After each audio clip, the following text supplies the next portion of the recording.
दोनों समुद्र के नीचे जंग लगे दरवाजे को घुमाने की पूरी कोशिश कर रहे थे, लेकिन जब तक बची हुई ऑक्सीजन भी खत्म हो गई, वॉल्व फिर भी हिला तक नहीं। इसके तुरंत बाद उन्होंने पूरी ताकत लगा दी। आखिरकार वॉल्व ढीला होने लगा, लेकिन खुशी के 2 सेकंड भी नहीं बीते थे कि सामने का दृश्य देखकर वे दंग रह गए। सैकड़ों मीटर लंबी एक इलेक्ट्रिक ईल उनकी ओर तेजी से आ रही थी। दोनों अचानक घबरा गए और किसी तरह से इलेक्ट्रिक ईल के पहले हमले से बच गए। फिर उन्होंने दरवाजा खोलने की गति बढ़ा दी, लेकिन इलेक्ट्रिक ईल ने एक शानदार मोड़ लिया और फिर से हमला किया।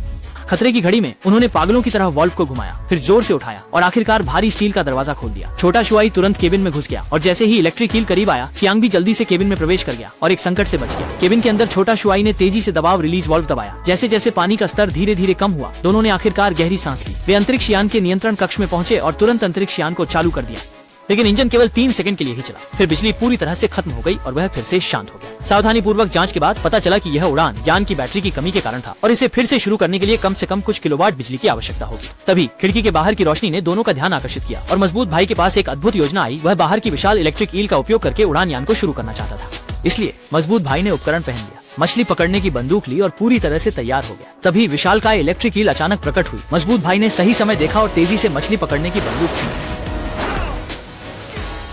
बिजली की चमक और गड़गड़ाहट के साथ आग की चिंगारियां बिखर गईं और उड़ान यान के सभी संकेतक लाइटें जल उठी और जहाज का केबिन भी तुरंत रोशनी से भर गया। सैकड़ों साल पुराना उड़ान यान इस तरह सफलतापूर्वक सक्रिय हो गया, लेकिन बाहर के 3 लोग अब भी पत्थरों पर मुश्किल से टिके हुए थे। देखते ही देखते पूरी द्वीप डूबने वाली थी। जैसे ही वे पानी में गिरने वाले थे, दूर से उड़ान यान नीली रोशनी के साथ तेजी से आया और अपना बड़ा मुंह खोलकर तीनों को निकल गया।然而危险并没有结束，他们在随时雨中不断的穿梭。这时，一块局势突然挡住了飞船的取路。强哥立马让大胡子来假释飞船，毕竟他有开支升级的经验，而强哥则扛起了一颗大鱼类，直接退弹上膛。